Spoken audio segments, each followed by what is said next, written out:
Hey guys, so what I wanted to do with this video is kind of retouch on the basics of drawing with the Loomis method, making a Loomis head, and then to kind of go a little further with it. So just like last time, you'll start with the circle, which we understand to be a sphere in the Loomis method. If you make this a sphere, then you can turn this head any direction you like. But again, for simplicity's sake, we'll stick with a front view of the person that we're going to be drawing. Front view, in some ways, is actually one of the more difficult views to draw, just for symmetry's sake. But it's also the first one that comes to mind a lot of times, and it's the one that we want to try to learn to draw first. So we're going to start there. I've got my circle. The first thing I'm going to do is to kind of cut off the sides of this circle. And again, it's just because your head is not completely round, right? So the front of your face has some roundedness to it. The back of your head has some roundedness to it, but the sides are fairly flat, really from your cheekbone back through behind the ear. Then I'm going to strike a horizontal line. That horizontal line marks where the eyebrows will be. This horizontal line at the top of the sphere, kind of from where I cut off the sides, the top of where I cut off the sides is going to be the hairline. And basically the bottom of where I cut off the sides, maybe a little below that, will be the nose. So right in here somewhere is going to be the nose. Now I'm going to take that same measurement that I use for the nose and the hairline. That measurement's about the same, and that's how I'm going to find where the chin is going to sit. And so this is just to help me make the face proportional. Then I'm going to draw this other line vertically just to mark kind of the center of the face, so that I know I have eyes evenly spaced on both sides of this line, that the nose should be even on both sides of this line. And then the mouth should be kind of halfway between the nose and the chin, but it's going to be a little bit above halfway. So I go halfway and then I just kind of bump it up just a couple centimeters. From there, you can start to find the jawline.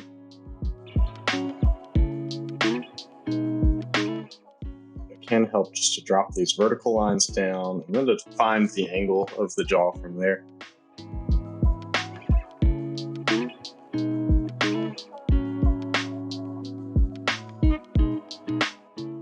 I'm going to give this guy a pretty broad jaw, so give him a fairly strong looking jawline. Give him a wide chin. It'll be a very masculine looking face.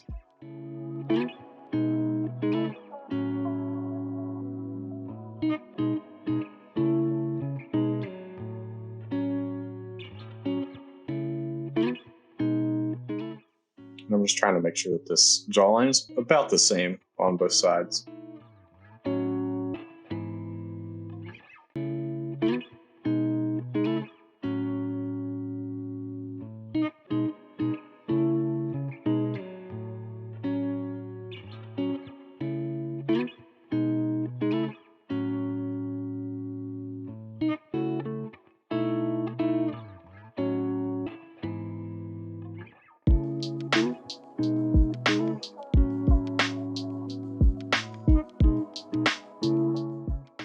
Now I'll move it to the nose. Usually for the nose, I'll start with just kind of indicating where the nostrils will be. It just kind of helps me to see it early on without having to actually draw the nose in. Because I think when you try to draw too much of the nose, a lot of times it ends up looking off or awkward. So I think it's easier just to kind of indicate where the nostrils are and then to start to find later on in the drawing the shadows kind of and how they fall on the bridge of the nose and the tip of the nose. I'll just sketch in kind of the shape of some lips. Usually the top lip is going to be darker just because the top lip usually casts a shadow. So usually when I start a mouth, when I start lips, I'll typically go ahead and shade in that top lip. And I might come back later and remove some of that shading, that's fine, but just to kind of start to see the image come together, that's where I'll begin, is with some shading on the top lip.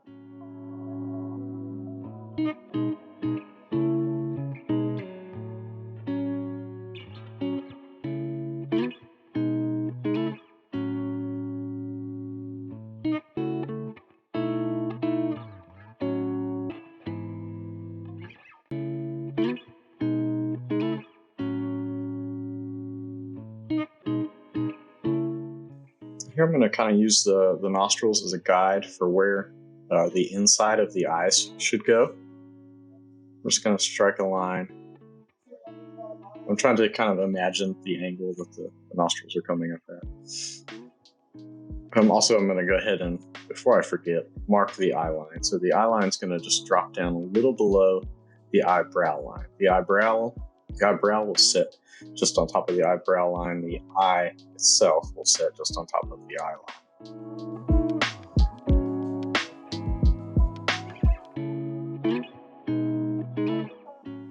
This little circle here is just the indication of the tip of the nose. Usually the tip of the nose is raised a little bit, and so that just can help with your shading of the nose later. That's all that's for it. It's not totally necessary, but it can be useful for you. Okay, so here I'm using the nostril as the guide for the inside mark for the eye. And the eyes are usually going to be about the same width as the nose, roughly. Not always, but it's a good place to start. A lot of these rules in Loomis are just for kind of the average head, and then adjustments can be made. This next eye, you want to make sure that the outside line is about the same space to the outside of the face, and the inside line is about the same distance. The inside eye line should be the same distance from that middle line, that middle vertical line, as the other side. So that'll just help with the symmetry of your eyes. And then eyes can be several different shapes. I'm just going to go with a fairly oval shape for this sketch. Eyes can be more triangular, they can be more rectangular. I'm just going with a kind of run-of-the-mill oval or almond shaped eye for this. And as long as I've got those guidelines, it's going to make sure that those eyes are roughly the same size.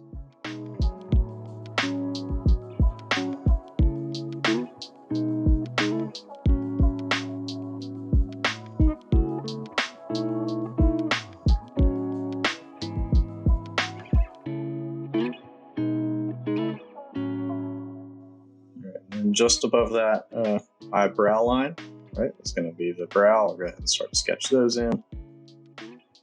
Just trying to think about what a decent shape is for the eyebrow. A lot of times they'll usually come a little to the inside of the eye. So if you go a little bit past the very inside of that eye, and then they'll also come a little to the outside of the eye. And somewhere in there is usually an arch of some sort.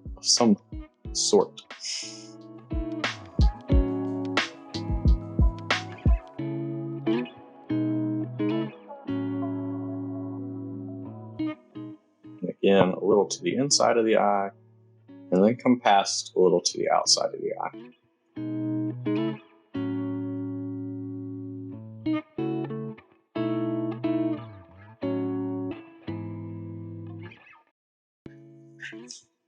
At this point, this doesn't look like much, and that's because you're just kind of doing the foundation of the head. As we start to get into shading, you'll start to see kind of the person, right, the individual start to emerge from this really basic average drawing of the human head. Now the ear is going to go from the eyebrow line, usually down to about the nose line. I've made this ear a little probably too pointed, but I'll go in and touch that up in a minute.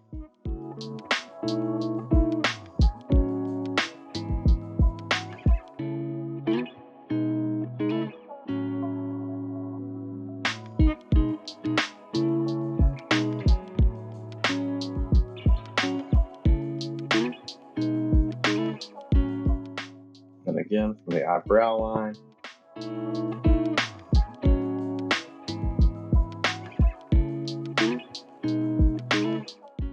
It's going to go down to about the nose line.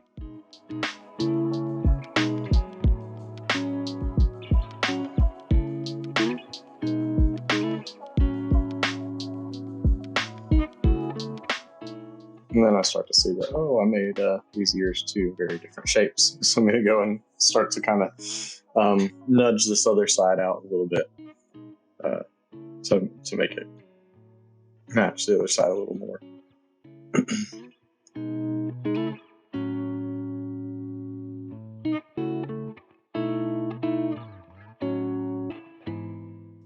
It's all right. I'm not worried about erasing anything at this point. I'm just getting in the basic shapes, getting in the basic sizes of things. And I'm going to go ahead and try to get in the irises, also start to get in the shape of the hair. You'll see this start to come together pretty quickly now.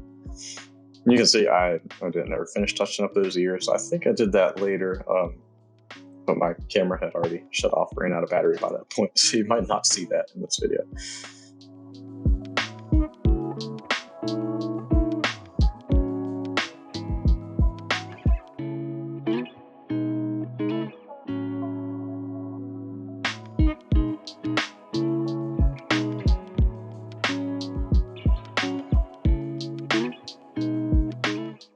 Just indicating some shading underneath the lips. And then I'm going to go ahead and put in the shape of the hair.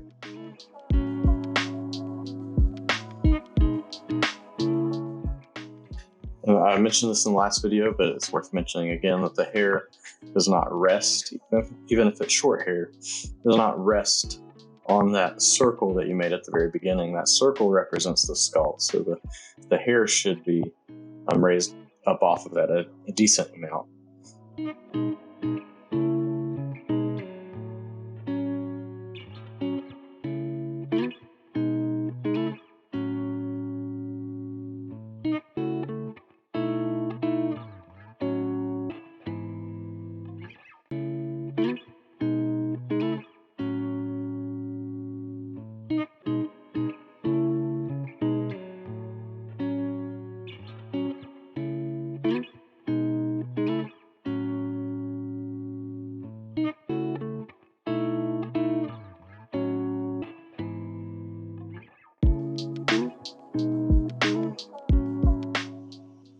So I'm going to go ahead and start applying some value to the hair, and that's going to go a long way in starting to kind of define this face a little more.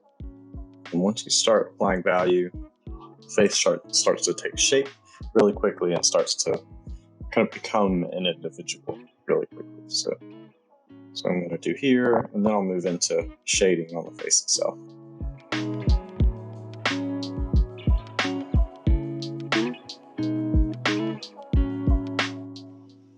And so I'm still using a side grip on the pencil. I'm not holding it like a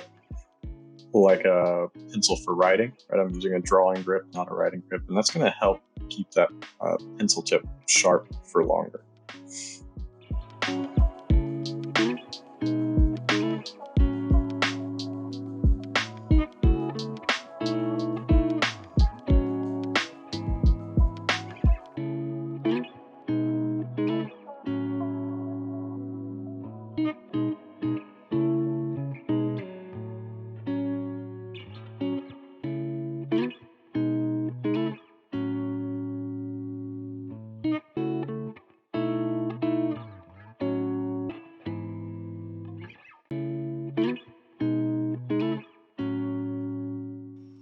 Also, I had that line at the top of the circle that represents the hairline.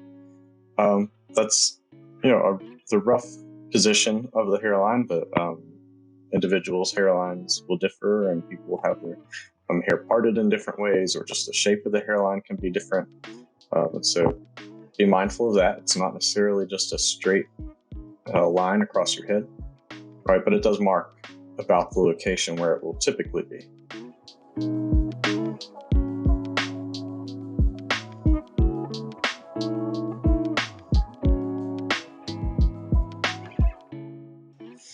Go ahead and add some value to the eyebrows, then to the eyes.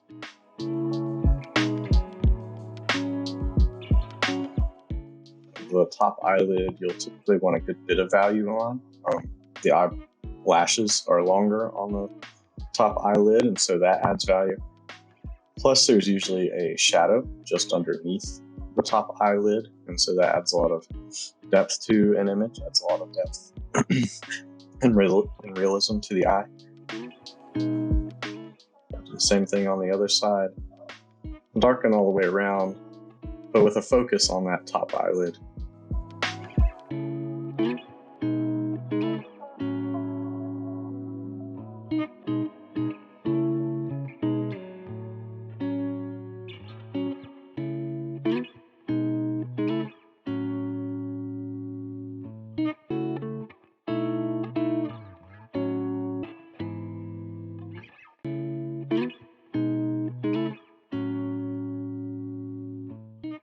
So I'm going to start to define some of the nose a little bit. I wasn't totally happy with the shape of the nostrils, so I just went in and made some subtle changes there. Make some changes and add some more value to the lips and then to the side of the face ultimately.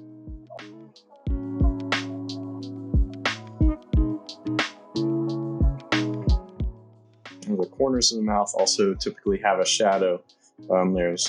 There's kind of a twist at the edge of a person's lips where it will kind of twist into the mouth, and so that shadow kind of helps to indicate that.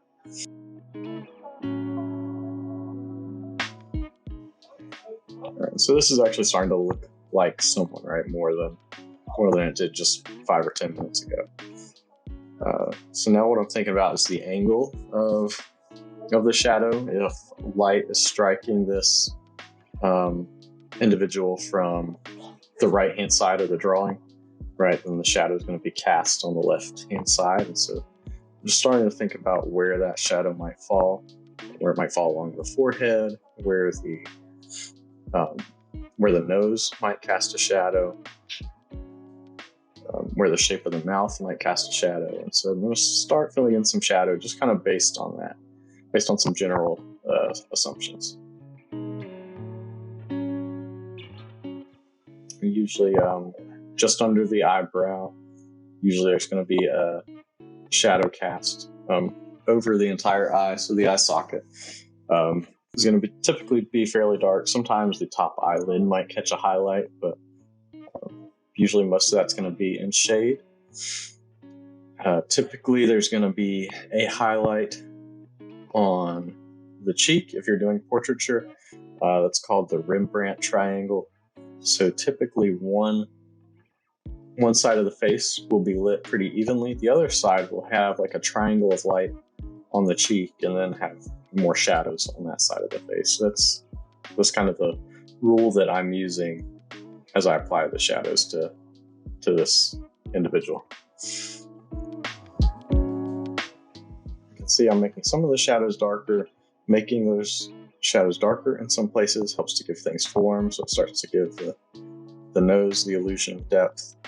That highlight on the cheek, on the left-hand side, it starts to give the illusion of the raised cheekbone that's capturing some of the light.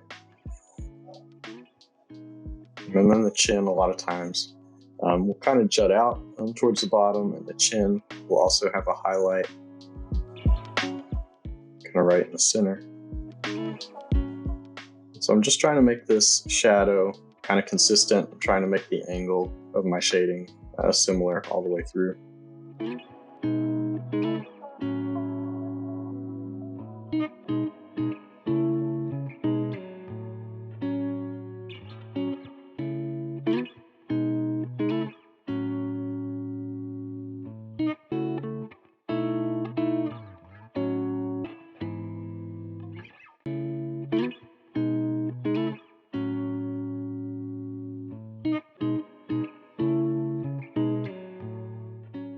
All right, so in real time, in just about 20 minutes, right, I've managed to make a pretty good, and it could use more work, right? You could go in and touch up shadows and build depth. You could go in and erase some of these lines from the Loomis method that we did underneath. But nonetheless, right, within 20 minutes, we have a pretty good portrait of someone, or at least a very good start of a portrait of someone. So that's really what you can kind of start to see with the Loomis method. It's just kind of taking these basic shapes, taking these basic proportions of dividing the face into thirds. And very easily and very quickly, you can start to make some really convincing portraits. And so I'm just touching up some of the shading here. But really, at this point, if you've gotten this far, if you're following along, then hopefully you can practice this a couple more times. Like I say, I would do, for Loomis method, I would do maybe just 9 or 10 practice portraits and just get this down really, really good. And it's really going to help your portrait drawing come a long way pretty quickly as you go from doing the basic things to adding detail.